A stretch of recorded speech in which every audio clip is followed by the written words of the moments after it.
నిన్న మాదే నేడు మాదే రేపు మాదే అనేది మెగా ఫ్యామిలీ ఫ్యాన్స్ సగర్వంగా చెప్పుకునే ఎవర్ గ్రీన్ స్లోగన్. అయినా సరే the rise of mega family అనే ఈ పోస్ట్ ఇప్పుడే ఎందుకు అవసరం అంటే ఎప్పటికప్పుడే మెగా ఫ్యామిలీపై అసూయతో విషం చిమ్ముతూ ఉంటాయి కొన్ని మీడియా హౌసెస్. అటువంటి డైలీ కల్చర్ అనే ఒక వల్చర్ మెగా ఫ్యామిలీని డిగ్రేడ్ చేస్తూ ఏదో పోస్ట్ పెట్టాడట. వాడి కోసం అని కాదు కానీ వాడి లాంటి యాటిట్యూడ్ ఉన్న యాంటీగాళ్ల కోసం ఈ పోస్ట్. విచిత్రం ఏమిటంటే ఆ వల్చర్ గాడు పోస్ట్ పెట్టి 24 గంటలు గడవక ముందే మెగాస్టార్ చిరంజీవి గారికి అపూర్వమైన గౌరవం లభించింది. ఢిల్లీలో ప్రధానమంత్రి మోడీ గారితో కలిసి సంక్రాంతి సంబరాల్లో పాల్గొన్నారు. స్వయంగా జ్యోతి ప్రజ్వలన చేశారు. సరే, ఇక డైరెక్ట్ గా మన టాపిక్ లోకి వచ్చేద్దాం. గత 1 ఇయర్ స్పాన్ లో మెగా ఫ్యామిలీ సాధించిన అచీవ్మెంట్స్ ని పరిశీలిద్దాం. 2024 ప్రథమార్థంలోనే మెగాస్టార్ చిరంజీవి గారు India's second highest civilian award Padma Vibhushan అవార్డును రాష్ట్రపతి శ్రీమతి ద్రౌపది ముర్ము గారి చేతుల మీదుగా స్వీకరించారు. అక్కడితో ఆగలేదు ఆయన అవార్డుల ప్రవాహం. బిగ్ బి అమితాబ్ బచ్చన్ గారి చేతుల మీదుగా అత్యంత ప్రతిష్టాత్మక ఏఎన్ఆర్ నేషనల్ అవార్డును స్వీకరించారు. అనంతరం అబుదాబిలో జరిగిన ఐఫా ఉత్సవంలో కూడా లైఫ్ టైమ్ అచీవ్మెంట్ అవార్డును స్వీకరించారు మెగాస్టార్. ఇకపోతే Andhra Pradesh deputy chief minister Pawan Kalyan గారి అచీవ్మెంట్ అయితే నభూతో.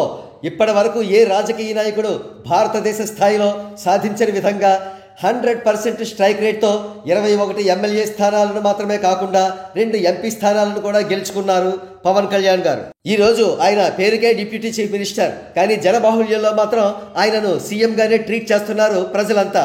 అంతేకాదు ఎన్డీఏలో కీలక భాగస్వామిగా ఉంటూ జాతీయ స్థాయి నాయకుడిగా ఎదుగుతున్నారు పవన్ కళ్యాణ్ గారు. ఇకపోతే గ్లోబల్ స్టార్ రామ్ చరణ్ గారు తమిళనాడులోని వేల్స్ యూనివర్సిటీ వారి నుండి డాక్టరేట్ పట్టాను స్వీకరించారు. ఇది ఒక అద్భుతమైన గౌరవం. ఎందుకంటే ఆయన సమకాలీన యువ అగ్ర హీరోల్లో ఏ హీరోకి కూడా ఇంతవరకు డాక్టరేట్ రాలేదు. ఇక ముందు వచ్చినప్పటికీ కూడా రామ్ చరణ్ గారే ఫస్ట్ అనే ఒక గౌరవం చరిత్ర పుటల్లో నిలిచిపోతుంది. మరో ప్రక్క సింగపూర్ లోని మేడం టుసాడ్స్ లో రామ్ చరణ్ గారి మైనప విగ్రహాన్ని ప్రతిష్ఠించబోతున్నారు. ఆయనతో పాటు ఆయన పెట్ డాగ్ రైమ్ మైనప విగ్రహాన్ని కూడా తయారు చేస్తున్నారు. ఈ విధంగా తనతో పాటు తన పెట్ను కూడా మైనప విగ్రహంగా కలిగిన వారు గతంలో క్వీన్ ఎలిజబెత్ ఒక్కరే. ఇక రామ్ చరణ్ గారి తాజా చిత్రం గేమ్ చేంజర్ విషయానికి వస్తే ఒక అసూయాపరుడైన హీరో తన మాఫియా నెట్వర్క్ తో ఆ చిత్రాన్ని పైరసీ చేయించి వైరల్ చేయించి నెగటివ్ ప్రోపగాండాకు కూడా పాల్పడినప్పటికీ అద్భుతమైన కలెక్షన్స్ తో వీర విహారం చేస్తోంది గేమ్ చేంజర్. మరి ముఖ్యంగా ఈ చిత్రం గొప్ప మెసేజ్ ఓరియంటెడ్ ఫిల్మ్ గా విమర్శకుల ప్రశంసలు అందుకుంటోంది. భవిష్యత్తులో ఎన్నెన్నో అవార్డులు కూడా దక్కించుకోబోతోంది. ఇక పుష్పరాజు విషయానికి వద్దాం. ఐకాన్ స్టార్ అల్లు అర్జున్ గారు ఎంత కాదనుకున్న మెగా ఫ్యామిలీలో సభ్యుడే. ప్రస్తుతం ఆయన మెగా హీరోలతో విభేదిస్తున్నప్పటికీ కూడా ఆయన చిరంజీవి గారి పేరు చెప్పుకుని పైకి వచ్చిన వ్యక్తి. ఆయన విజయంలో భాగం ఖచ్చితంగా చిరంజీవి గారికి ఉంటుంది. ఈనాడు Pushpa 2 all India industry hit అయినప్పటికీ ఆ క్రెడిట్ లో చాలా భాగం ఖచ్చితంగా చిరంజీవి గారికి వెళ్తుంది, మెగా ఫ్యామిలీకి వెళ్తుంది. ఎవరు అవునన్నా కాదన్నా ఇది నగ్న సత్యం.